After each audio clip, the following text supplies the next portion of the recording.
কি ঘোষণা আসছে আজ বিএনপি সমাবেশ থেকে জেনে নিন এক নজরে।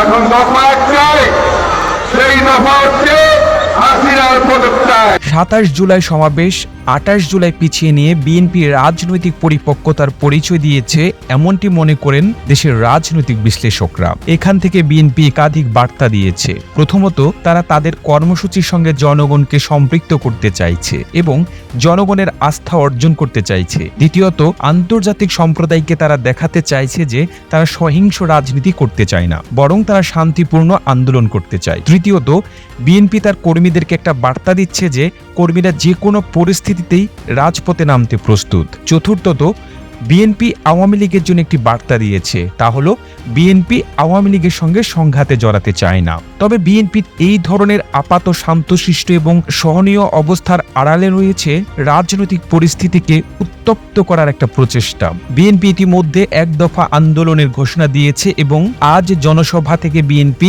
এক দফা আন্দোলনের প্রেক্ষাপটে রাজনীতির নতুন কর্মসূচি দেবে বলেও ঘোষণা করেছে। বিএনপি আজ কি ধরনের কর্মসূচি দেবে এ নিয়ে নানা রকম আলাপ আলোচনা চলছে। গত বুধবার বিএনপি স্থায়ী কমিটি বৈঠক অনুষ্ঠিত হয়। এই বৈঠকে লন্ডন থেকে যুক্ত হন বিএনপির ভারপ্রাপ্ত চেয়ারম্যান তারেক জিয়া। লন্ডনে অবস্থানরত বিএনপির নেতারা সরকারের বিরুদ্ধে চূড়ান্ত আন্দোলনের বিভিন্ন দিক নির্দেশনা দিয়েছেন বলেও দলের একাধিক সূত্র জানিয়েছে। বিভিন্ন সূত্রগুলো বলছে, আজকের জনসভা থেকে বিএনপি সরকারকে একটি স্বল্প সময়ে আলটিমেটাম দেবে। এই আলটিমেটামের মধ্যে যদি সরকার তাদের দাবির অর্থাৎ নির্দলীয় নিরপেক্ষ তত্ত্বাবধায়ক সরকারের দাবি না মানে, তাহলে তারা চূড়ান্ত কর্মসূচি ঘোষণা করবে। তবে বিএনপির জন্য এই ধরনের আলটিমেটাম এটাই শেষ না। গত বছরের 10 ডিসেম্বরও বিএনপি একই ধরনের আলটিমেটাম দিয়েছিল।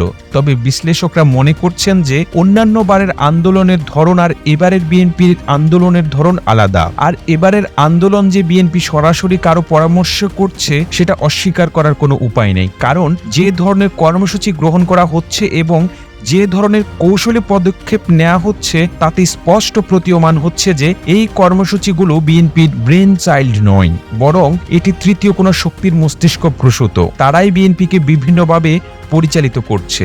সংশ্লিষ্ট সূত্রগুলো বলছে, বিএনপির প্রধান লক্ষ্য হল শান্তিপূর্ণ কর্মসূচির মাধ্যমে সরকারের উপর আন্তর্জাতিক চাপ তৈরি করা। সাম্প্রতিক সময়ে দুটি ঘটনা বিএনপিকে উজ্জীবিত করেছে। প্রথমত, কম্বোডিয়ার নির্বাচন এবং নির্বাচনের 3 দিন পরেই নবনির্বাচিত প্রধানমন্ত্রীর পদত্যাগের ঘোষণা। দ্বিতীয়ত, নাইজেরিয়ায় সামরিক অভ্যুত্থান। বিএনপির একাধিক নেতার সাথে কথা বলে জানা গেছে, বিএনপি কোনোভাবেই ক্ষমতা গ্রহণে আগ্রহী নয়, বরং তারা বিভিন্ন আন্তর্জাতিক মহল এবং সুশীলদের কাছে এই বার্তাটি সুস্পষ্টভাবে দিয়েছে যে তারা আপাতত ক্ষমতায় আসতে চায় না, শুধু আওয়ামী লীগকে ক্ষমতা থেকে সরাতে চায়। এই কারণেই বিএনপির এখন প্রধান লক্ষ্য হলো একটি তৃতীয় শক্তিকে ক্ষমতায় আনা। আর এই ক্ষমতায় আনার লক্ষ্যেই তারা রাজপথের আন্দোলনের পাশাপাশি দূতাবাস পাড়ায় যোগাযোগও বাড়িয়েছে। তার ফল হিসেবেই সরকারের উপর চাপ সৃষ্টি হচ্ছে বলে রাজনৈতিক বিশ্লেষকরা মনে করেন। তবে আজকের কর্মসূচির পর বিএনপি কিভাবে এক দফা বাস্তবায়ন করবে সেটি সবচেয়ে বড় প্রশ্ন হিসেবে সামনে উঠেছে।